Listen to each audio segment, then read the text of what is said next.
Welcome back to Motor Trends. Focus on Transport Truck Test 2012 in association with MAN, ER24 and Engine.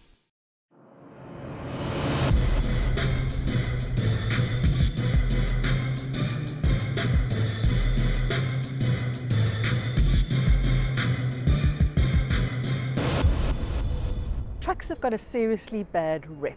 Everyone thinks that they pollute the environment, that they litter our roads with the bricks that drop off the back of them. That's not really true though. Without trucks we actually just can't survive, because when you're watching that game of rugby and you're sipping that beer, a truck brought it there. A truck also brought the couch that you're sitting on to watch the game. And the whole business of trucking is becoming more and more complex. It's becoming more difficult because you have to consider all sorts of different things. The environment, fuel consumption for instance. So that's one of the reasons why we decided to conduct this truck test, to find out which trucks do the best job on the road. Trucking isn't an 8 to 5 job. In keeping with this tradition, Truck Test 2012 commenced well before dawn. Whilst the rest of Johannesburg was still sleeping, the air quickly began to fill with the growl of diesel engines as the rigs lined up to leave. And then the 18 extra heavy behemoths departed from Anderson's transport. Have a good trip. As the autumn sun began its leisurely rise, the first truck was unleashed, heading down the N3 to Durban, where they would then join the N2 and travel north along the coast, before swapping over to the M4 coastal highway to the finish point of the down run, Engine Ballito. The trucks were all different, with a variety of brands taking part, but the one thing they shared in common was extremely competent drivers who wanted to extract the very best performance from their rigs. In this truck test we've had different trailers, different configurations, which covers a lot of the type of applications in the 6x4 market. 6x4 is a truck that pulls a set of trailers. It's got basically 6 wheels with 4 wheels that drive the vehicle along. That's why it's called a 6x4. And this tells the manufacturers, it gives them a validation of when they go to their clients to say, in this configuration, our truck can achieve these numbers as far as fuel consumption and productivity is concerned. It's probably one of the biggest movers of goods throughout South Africa. Currently we're sitting close on to 3,000 6x4s operating on the N3 on a daily basis. Naturally, the trucks had to pass through a number of toll gates en route to Durban. But thanks to the assistance of the road safety partner of Truck Test 2012, the N3 toll concession, the run was smooth from start to finish. Not that it makes any easier on the truck operators' wallets, but tariffs for a one-way trip from Joburg to Durban now tally up to just over 650 Rand. Entrants could all select their own trailers, and as such the field was made up of interlinked combinations, as well as truck tractors, hitched to Tridem semi-trailers, which are both very popular on our roads. The trailers are primarily by transport companies selected depending on the payload that they need to move. So a trailer would be selected for that specific purpose. So in some cases you'll have 2 trailers behind each other because a huge amount of payload needs to be moved, or it's high volumetric. And then sometimes you'll have a 3-axle single trailer behind a vehicle with a refrigeration body fitted on the top for the moving of frozen meat, frozen vegetables. So different trailers are used in different applications depending on the goods that have to be transported. As the trucks made their way towards Durban, observers kept a close eye on the drivers, ensuring there was no monkey business out on the road. Each entrant had to provide an observer, who would ride along in another entrant's vehicle, ensuring that everyone stuck to the rules of the road. For instance, trucks weren't permitted to exceed a speed of 80 kilometers an hour, and they're also not allowed to drive in the yellow lane. Also, they must maintain a decent following distance. No tailgating here. The first stop of the day was Highway Junction in Harrismith. It was compulsory for each vehicle to stop here for a hearty complimentary breakfast. And it was incredible to see the diversity of brands on display. In order for any test to be worthwhile, you need your competitors to participate as well. So from that point of view, we're always extremely interested and keen and supportive of such truck testing. At each stop, the drivers were required to switch off their truck's engine to allow for the C-Track systems fitted to the vehicles to record the checkpoint. This also allowed for accurate recording of the consumption of diesel. People might ask the question, why would we be interested in trying to assist the industry in bringing down their fuel consumption? But we've got to look at a bigger picture than that. We partner with the transport industry, we partner with our customers. The costs have escalated. We do need to be there driving as much as we can their costs down. We look at mechanisms whereby they can control things like fuel theft, fuel fraud. Again, with the increasing costs of fuel, that becomes increasingly prevalent, and we need to be coming to the party. And I think, again, this is one of the reasons that we could do this. The route was broken up into sections that represent different types of topography, because topography has a significant impact on speed, fuel consumption, and productivity. On the down run, the route was divided into Allroad to Harrismith, which is fairly flat, and Harrismith to Tugela, which is very steep down Van Rienen's Pass. Then came Tugela to Cato Ridge, which is undulating with a steep climb to Moy River and a drop to Cato Ridge itself. And then the Cato Ridge to Belito section, which once again is fairly flat. The test was conducted with the vehicles laden in both directions, but in real-life operating conditions, many runs involve an empty leg. This is a significant challenge within the transport industry.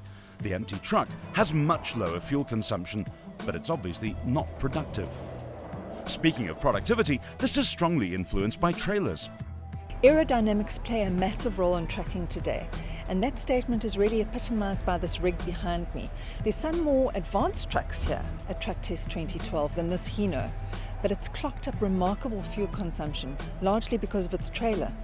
The aerodynamics plays a huge part in it. I mean, we live in South Africa, so you never travel between Johannesburg and Durban without the wind blowing. And all it is resistance and drag. So if you can take a vehicle and you can reduce that as much as possible, you simply improve the fuel efficiency of that vehicle. And when you improve the fuel efficiency of that vehicle, you cut down your operating costs.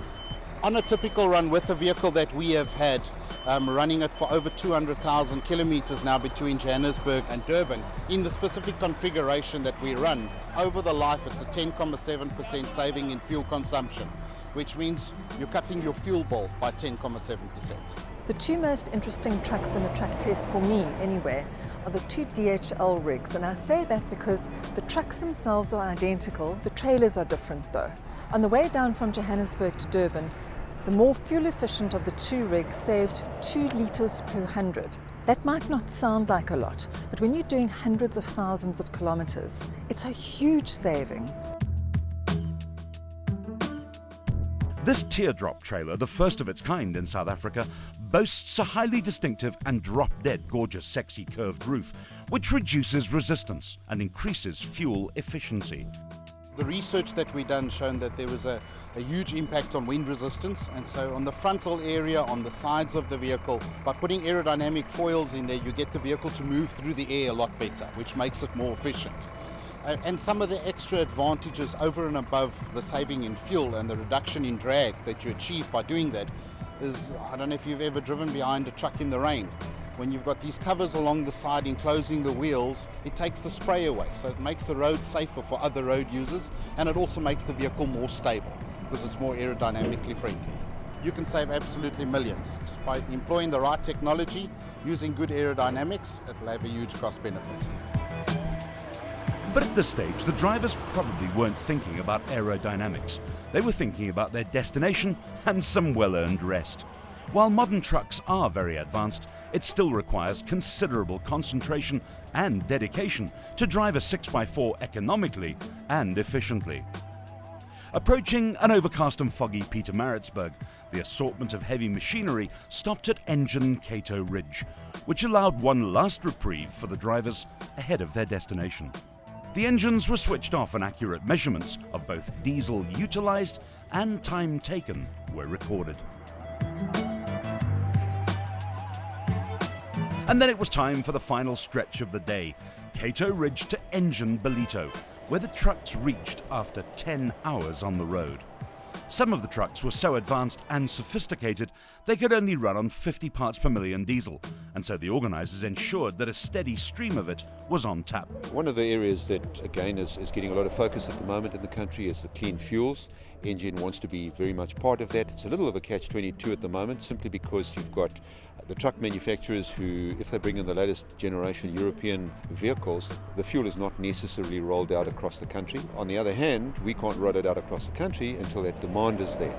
So at the moment, Engine is not producing its own 50 ppm diesel. What it's doing is importing it. It is being rolled out across our entire truck stop and one-stop network over time. As the demands from the government are made on us increasingly to introduce the next generation of clean fuels, the big question is, who's going to pay for that? You know, we're talking about an industry cost of somewhere in the ballpark of 40 billion rand.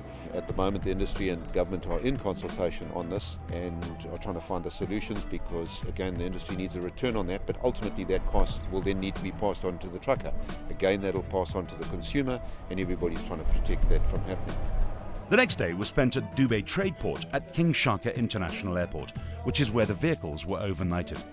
Truck Test 2012 coincided with the Road Freight Association convention, and Engine hosted the delegates in grand style.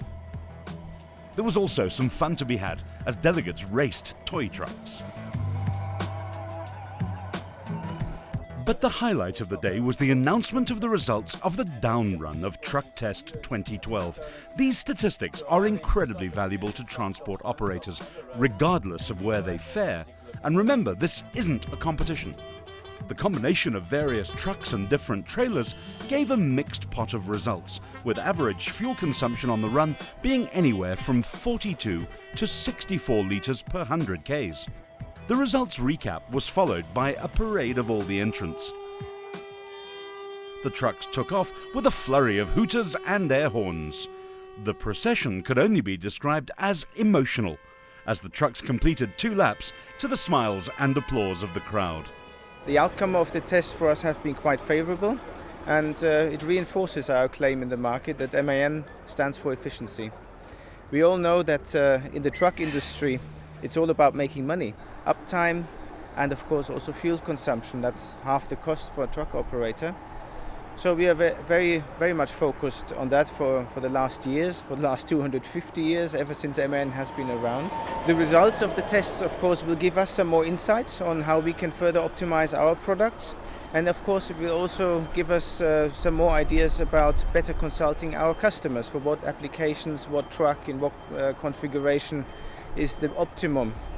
And so make them, again, more efficient. Huge dollops of skill were required as trucks parked at Dubai Trade Port in readiness for the return. Drivers need a Code 14 license and must also hold a professional driving permit, which has to be renewed every 2 years. It's a huge challenge parking an interlink. In typical trucking fashion, the return run began well before dawn, and it was also an early start for the paramedics from ER24, who kept a careful eye on the entrance throughout the event.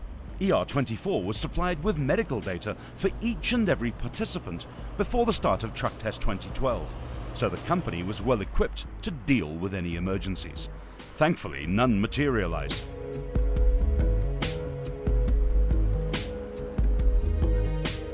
The first stop of the journey was the Engine truck stop Moy River, followed by Engine to Gala, and then the highway junction in Harrismith. The trucks are stopping at engine garages all along the way, but they're not necessarily refueling. They're actually stopping, switching off the engine so that the C-Track system can record a stop. That's because we're monitoring the fuel consumption on each and every leg of the trip, not just on the total down run or the total up run. Once again, the terrain varied dramatically. The trucks undertook a long climb to Moy River at 1,500 meters above sea level, a long downhill and an undulating route to Tugela, a steep climb up Van Rienen's Pass, and finally Harrismith to Ulroad, which is mostly flat. All along the way, the truck's productivity, fuel consumption and speed were monitored again, thanks to sophisticated fleet management technology. South Africans have a gazillion reasons to be proud, and just one is the fleet management industry. It was actually born out of crime. Transport operators were tired of losing their trucks and of course their loads. So the vehicle tracking industry was actually created specifically to help combat theft. But along the way the industry has actually evolved to the point that it's the most sophisticated probably in the world. And it also enables me to see exactly where every single truck is on our route right here and now. As the trucks neared Allroad, we could track the exact position and speed of each vehicle using C-Track's mobile software.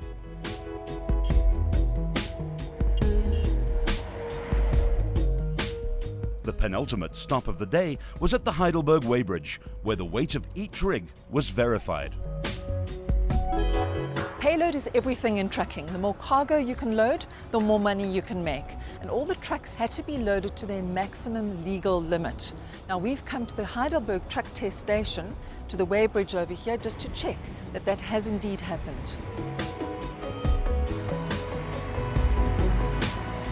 Once the trucks had been weighed, it was straight back to Anderson's transport yard for a final top-up of diesel and some well-earned rest.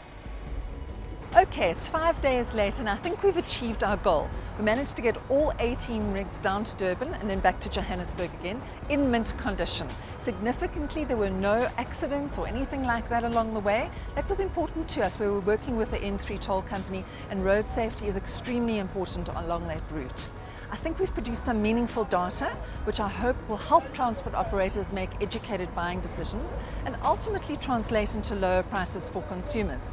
What really gladdened my heart was when we were out on the route following the trucks. It was always so easy to spot our trucks because they were the drivers who were following the rules of the road, sticking to 80, staying in the left-hand lane. They did a fantastic job. I think it's a case of mission successful. After the break, more from Truck Test 2012 in association with MAN, ER24 and Engine.